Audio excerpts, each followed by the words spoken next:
On today's episode of WatchJRGo, we are back with my 2003 BMW X5 with the 3-liter, and the check engine light, of course, is on again. Maybe we can banish it forever.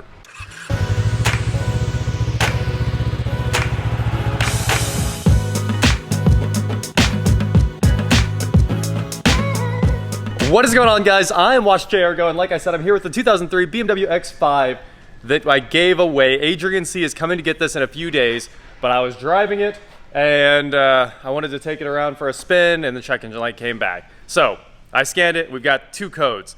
The codes are a secondary air injection problem and a DISA valve issue. So today I have all the parts here from FCP Euro. We're going to put them on there. I guess I'm wearing the appropriate shirt for BMWs right here. It's even the exact BMW DSC logo. As always, I love this car. I don't really care how many check engine lights they have. They're great. And we're going to try to get it to turn off permanently so Adrian C can drive the thing home. He's coming in just a few days now to pick up the car. I wanted it to be perfect. And the warehouse looks completely different. I got the big scissor lift out of here about 4 in the morning. That was a huge deal. There's so much room over there now. The hype wing is hanging out over there. Man, I love that bike. You know, I said I was always gonna sell it, but it's like paid off now at this point. Like, I might as well keep it forever because it's great to ride.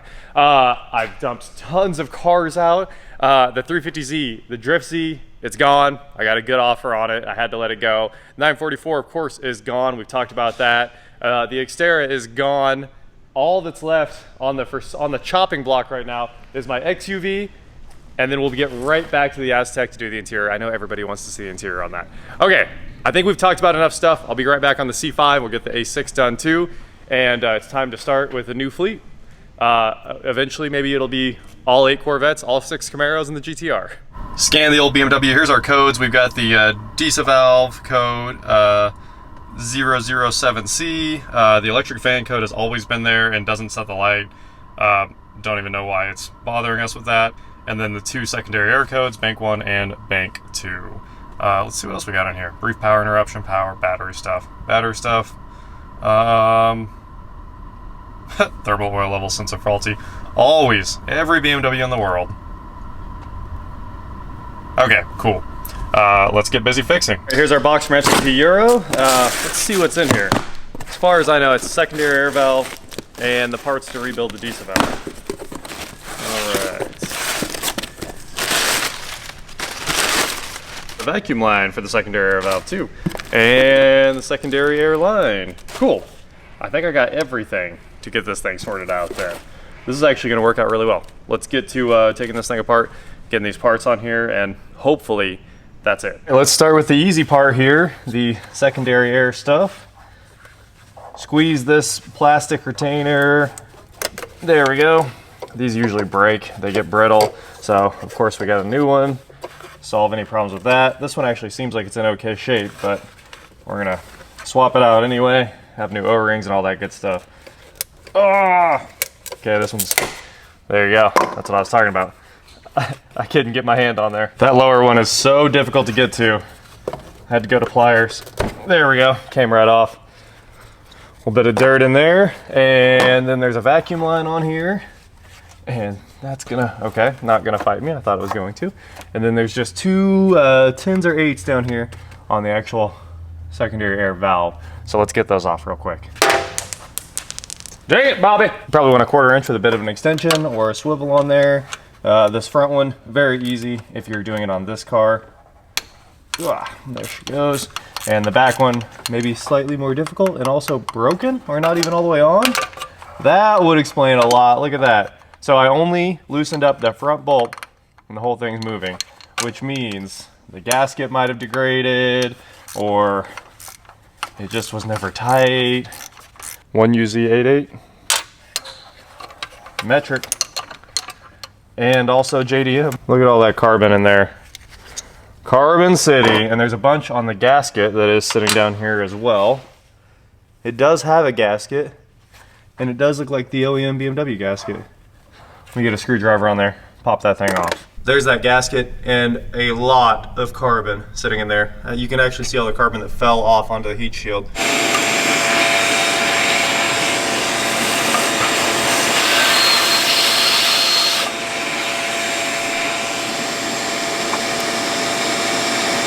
And we're gonna pull the engine cover off real quick. because it is kind of hiding this vacuum line from me. This vacuum line runs the secondary air. You gotta pull the O2 clips off. There's that line. Another O2 sensor right here. But it looks like it goes all the way around the engine, and we're gonna replace the whole line. So basically pulling the cover off, pull the oil fill off, both covers probably have to come off, and then we should know where I'm actually headed with this. And here we have a razor blade to clean our gasket surface down here. There's really not much else you can get in here. Very small area, but basically just knocking the carbon off of the old gasket. There's a little bit of old gasket material on there too. So this might really make a difference. So this hose, if you keep following it around, first there's this big metal clamp you're gonna have to undo right here. And, oh, look, it will come out of there. Okay, so you just kind of open that up, pop it out. We'll put that clamp back here in a second. Bring it all the way around here. And then out the back of the intake here, which is totally unseeable. You can feel this exact hose. That's it. Okay, pull straight back. I hope it didn't just leave half the hose on there like I think it did. Of course it did. Oh well. This is gonna be more exciting now. Wow, that was 100% rotten. That could have been our problem. All right, I'm gonna get back here and get the remnants of this off of the back of the intake. You know what would be really handy? What? One of those lay down creepers. The old lay down creeper? Yeah, the over the top creeper. Yep. Yeah, that would actually help a lot for this job. Okay, so I can feel it again. Yeah, this is gonna be tricky. Yeah. If I drop my knife, I'll be so. This is a new one because the old one needed sharpened, and it had been sharpened too many times. We got it! Oh man, that took so much work, but that thing is fully pushed on. I had a razor blade back there. I have my pocket knife back there. All of it was blind. It's done. Whew. All right, that hose is finally routed. You can see all the clips are back in, so I'm putting the bolts back in for the beauty covers here. It's really nice having a complete set of beauty covers on this thing too. All right, there they go. Got the tin started, and now we can put on our new secondary air valve and our new gasket. That's perfect, and everything should work. I mean, that's basically the whole system. So the vacuum line's on. Line up our gasket here. Put the back bolt in first because it'll help you locate the gasket. All right, we got that started. We can put the other one in. And then we'll torque all these to spec to make sure it's actually correct on this iteration of the install. If I can get that lined up, there we go. Once this is all wrapped up, both beauty covers can go on. Put the secondary air pump line on. And I mean, this job is wrapped up. On to the DISA valve. There you have it, our brand new secondary air system all the way back. Hopefully this holds up. I would assume that old line was original, so maybe somebody will get another 200,000 miles out of this setup. I sure hope so. So on to the DISA valve. I got the kit right here to rebuild this thing. Obviously, super common failure in E46, everything with the 3.0, right? They have the DISA valve. That was later on, they just got rid of that because it's pretty pointless. Let's just hop in here and take this thing. Are you kidding me? The connector was literally just sitting here like it was plugged in, and it's not. Let's just do it because the O-ring is always bad. There's no reason not to fix this thing, but I definitely did not expect it to just be sitting on there unplugged. Anyway, you push it on this little clip if it's hooked up correctly, and it comes off, and there's a vacuum line and two torque screws that hold this thing on. We'll pull it out and we'll go ahead and do the whole rebuild. That way it'll be good to go on down the road for the next owner. When he gets here, we are going the Speedway today. One more.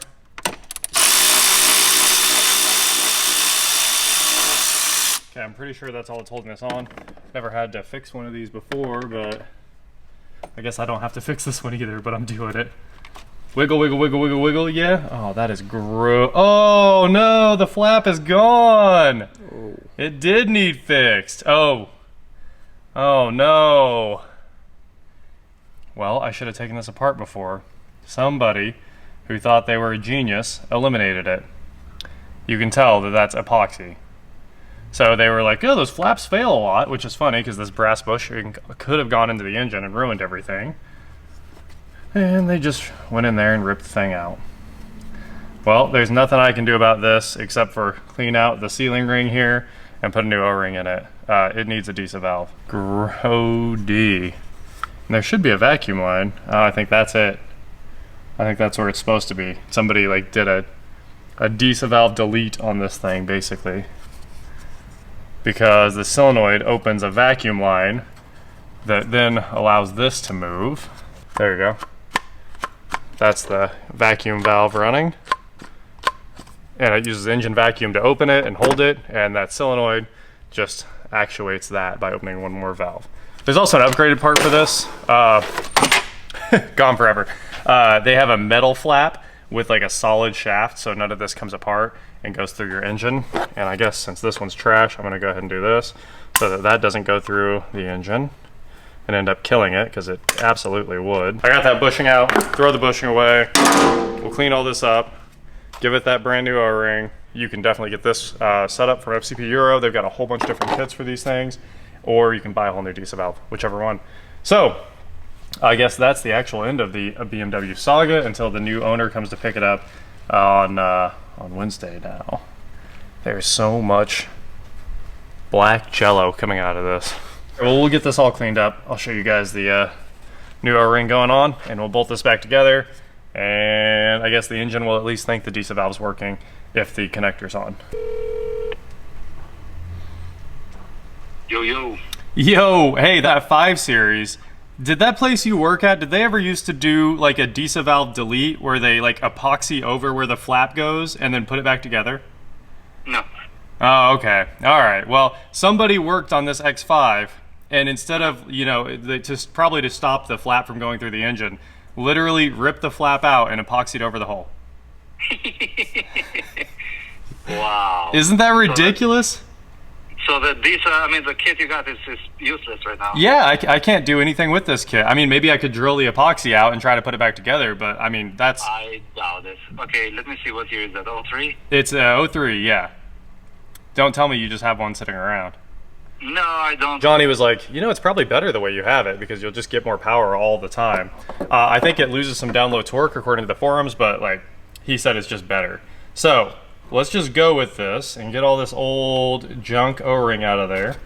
This is gonna take me a minute for sure. To do the rebuild, you pop out this cover right here. That cam goes through that cover, and then that slides through that hole to where this flap goes right there. You can see it. Very simple.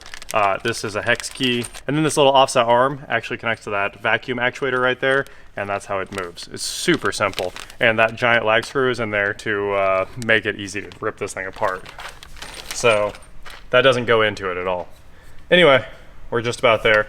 I'll get this all cleaned out using this knife or a razor blade or something, and put a new O-ring on. There is no way this is not RTV. It's just like impossible to get it all out of there. Either that seal really breaks down or that's RTV. I guess this is the modified, even more powerful X5 engine. She's back in, new O-ring, all cleaned up. Still no internal operation, but that's better than it was. I think it will keep it from setting the check engine light. So let's fire this thing up and see what we've got. Oh yeah, it was unplugged a second ago. All right, let's see what happens. It doesn't seem like it aired out. And there are no codes anymore. Also, check this out. This is so cool. Fuel injector off, activate. Fuel injector 2, activate. You can create misfires, it's so cool. What a awesome. Okay, and then solenoid valve secondary air. Usually you can hear that running out there. But I think we're all good here.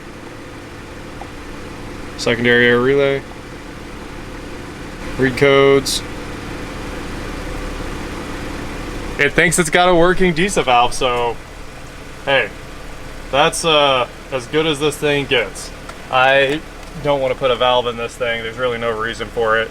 This has been through a couple ignition cycles too, and it hasn't come back. So I think she's finally happy. I'm just really happy about this thing having no lights. A BMW with no Christmas tree. I know the DSC light's on, that's because it hasn't been driven. As soon as it moves, it shuts back off. So that is kind of a wrap on this. There's one more video coming up. The guy will be here in 1 or 2 days to pick up this car and drive it home. So I'm sure it'll be good to go. Obviously, full tune-up. You guys remember what happened to this car. I mean, it got everything. Brand new tires, DISA valve O-ring, all the secondary stuff, spark plugs, coils, 100% of the brakes, like fluid, pads, rotors, everything, oil change, headlights polished. I mean, I can't even think of what all we put into this car, but the winner is getting a very, very good X5. Anyway, his flight lands soon. It took him a while to get a flight booked and time off and all that good stuff, but it's finally going away, and it'll be the end of the SUV era here for a minute, because the Xterra is gone, and then that should be gone, and the Aztec will be gone soon, and we'll be SUV-less, back to working on fun stuff for a little bit. I did love the Mom Car series. It was super fun. Anyway, that is it for today, guys. Again, huge thank you to FCP Euro for helping us out with the parts on this. I'll throw links to everything in the description below. And if you're working on one of these, that DISA valve rebuild is actually pretty fun, and you can do it pretty quick on your own. Don't forget to head over to shop, WatchJRGo.com, where you get cool shirts just like this. And please, like, share, subscribe, do whatever you want to do. And I'll talk to you next time. All right. Get all my junk out of here. Engine bay still looking super nice after that detail. Not to mention all these brand new parts. Goodbye, X5.